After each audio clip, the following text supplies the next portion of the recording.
This review is partly brought to you by Kaya Boutique, your source for everything Star Wars, Marvel, DC Comics, G.I. Joe, and much more.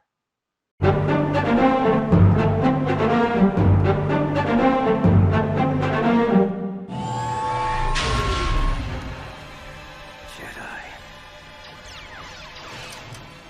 Good soldiers follow orders. Hey, top! On your right! Top! Now! Greetings, Jedi Knights and Sith Lords, and welcome to Star Wars Artifacts.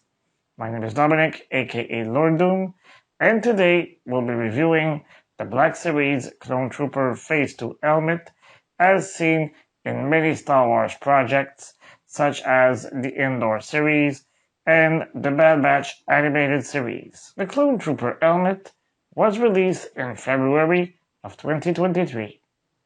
It is sold for about 190 Canadian dollars or about 135 US dollars. This helmet is not exclusive to a store in particular, so you will find it at your favorite store. Enough talking, let's start the review. Alright guys, let's start by taking a closer look at the box as we always do. On the front side, we see the traditional frontal view of the helmet.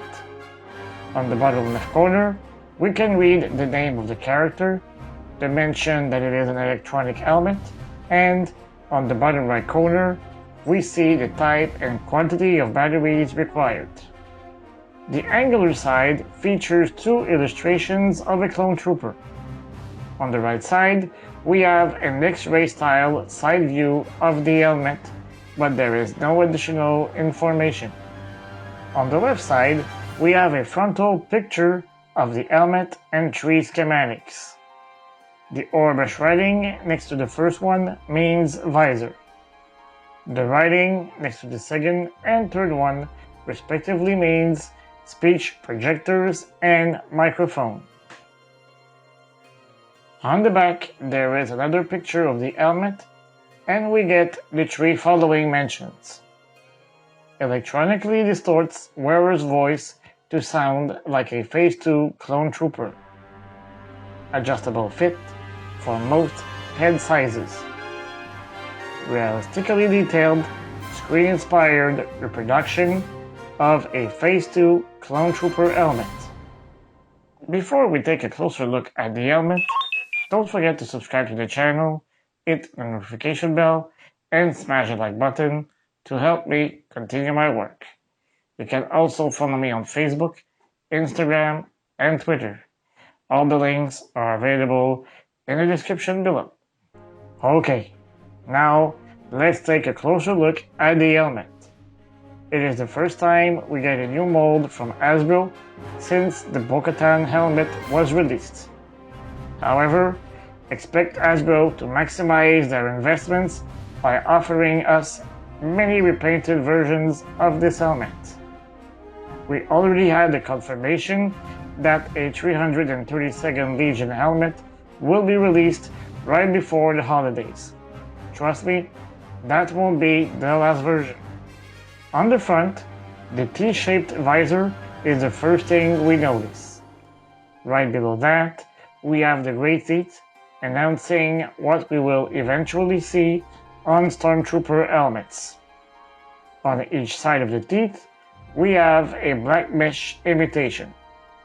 Below that, we have two air intake filters. On the right side, near the jawline, we have 9 blue lines as opposite to 12 on Stormtrooper helmets. On the ear level, the black rectangle serves as the activation button for the speaker.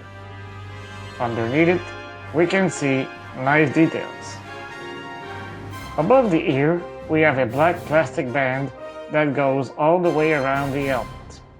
Right on top of this, a gray band that starts on the temple goes from one side to the other. The left side of the helmet is identical to the right, except from the black rectangle that is simply decorative. On the back, we have the speaker and the battery compartment. Everything was integrated into existing components, which makes them less visible. Obviously, we can see that there is a panel, but it is a lot more discreet than the one on the Imperial Stormtrooper helmets. Once the panel is removed, we get access to the battery compartment. On the top, we have the traditional Mohawk. In reality, this portion is a comlink antenna. As for all recent Black Series helmets, the interior is very well done. There is an abundance of details that add a lot of realism. At the bottom, we have an adjustable strap that allows the helmet to fit your head correctly. Like the First Order Stormtrooper helmets, the speaker actually works. In fact, it is the exact same speaker. So, those who are expecting to hear the voice of a clone will be disappointed. Here is a little demonstration. We are part of the Grand Army of the Republic. Our duty is to protect its people. Good soldiers follow orders. If I place my Shock Trooper Cybercraft helmet next to it, we clearly see that there is a difference in size. The Hasbro helmet seems to have been stretched a bit in height and width. Among the differences, the gray band is wider and the Mohawk is a little bit thicker. However, those differences are only visible when they are side by side. The Phase 2 Clone Trooper helmet was undoubtedly one of the most awaited helmets in the Star Wars community. Thankfully, the result was worth the wait. Some details were slightly altered to allow the various head sizes to fit, but it is not a game changer.